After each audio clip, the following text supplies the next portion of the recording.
ഇന്നിപ്പോൾ എങ്ങോട്ടാണ് പോകുന്നത് എന്ന് വെച്ചാൽ എൻ്റെ പല്ലിന് അലൈനർ ഇടാൻ വിചാരിച്ചിട്ടുണ്ട്. അപ്പോൾ അതിന് മുമ്പായിട്ട് പല്ലിൻ്റെ സ്കാനിങ് ഒന്ന് എടുക്കണം. അപ്പം ഞങ്ങൾ കോട്ടക്കലിലെ കല്ലിയത്ത് ഡെൻ്റെല്ലാം ഉണ്ടോ കാണിക്കണം. അങ്ങനെ സ്കാനിങ് കഴിഞ്ഞ് പോരുന്ന വൈക്ക് നല്ല ഫ്രൂട്ട്സ് ഉണ്ട്. അപ്പോൾ കുറച്ച് ഫ്രൂട്ട്സ് വാങ്ങാമെന്ന് വിചാരിച്ചു കേട്ടോ.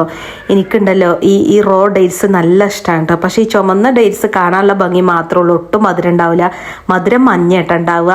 അങ്ങനെ ഫ്രൂട്ട്സൊക്കെ വാങ്ങി പിന്നെ ഞങ്ങൾ പോരുന്ന വൈക്കാണ് കേട്ടോ ഫുഡ് കഴിച്ചത്. നമ്മൾ എങ്ങോട്ടെങ്കിലും പോകുമ്പോൾ പിന്നെ വന്ന് പുറത്തുനിന്നാണ് ഫുഡ് കഴിക്കുക. അപ്പോഴെങ്കിലും പുറത്തുനിന്ന് ഫുഡ് കഴിക്കണ്ടല്ലേ. പിന്നെ വീട്ടിൽ ഫുഡ് ഉണ്ടാക്കി കഷ്ടപ്പെട്ട് പോരൊന്നും വേണ്ടല്ലോ, അല്ലാതെ ദിവസമൊക്കെ ഫുഡ് ഉണ്ടാക്കുകയാണല്ലോ. അങ്ങനെ വീട്ടിലെത്തിയപ്പോൾ എന്നെ കാത്ത് പാർസൽ ഉണ്ടായിരുന്നു കേട്ടോ. അപ്പോൾ അതപ്പോൾ തന്നെ പൊട്ടിച്ച് നിങ്ങൾക്ക് കാണിച്ചു തരാമെന്ന് വിചാരിച്ചു. നല്ല അടിപൊളി 2 ഷറാറാണ് കേട്ടോ. നല്ല ഹെവി എംബ്രോയ്ഡറി വർക്ക് ഉണ്ട്. മാത്രമല്ല സിൽക്കാണ് കേട്ടോ അതിൻ്റെ മെറ്റീരിയൽ. അതുപോലെ പലാസോ ആണ് പാൻറ്റ് വരുന്നത്. നല്ല ഭംഗിയാണ് കേട്ടോ. ഈ വീഡിയോയിൽ കാണുന്ന പോലെ തന്നെ നേരിട്ട് കാണാനും നല്ല ഭംഗി, ഇതേ കളറുമാണ് കേട്ടോ.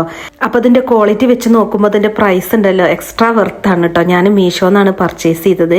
അപ്പോൾ നിങ്ങൾക്ക് ഇതിൻ്റെ ലിങ്ക് വേണമെന്നുണ്ടെങ്കിൽ എൻ്റെ പേജ് ഫോളോ ചെയ്തിട്ട് ലിങ്ക് എന്ന് കമൻറ്റ് ചെയ്താൽ മതി. അപ്പോൾ ഓട്ടോമാറ്റിക്കലി നിങ്ങൾക്ക് ലിങ്ക് DM വരും.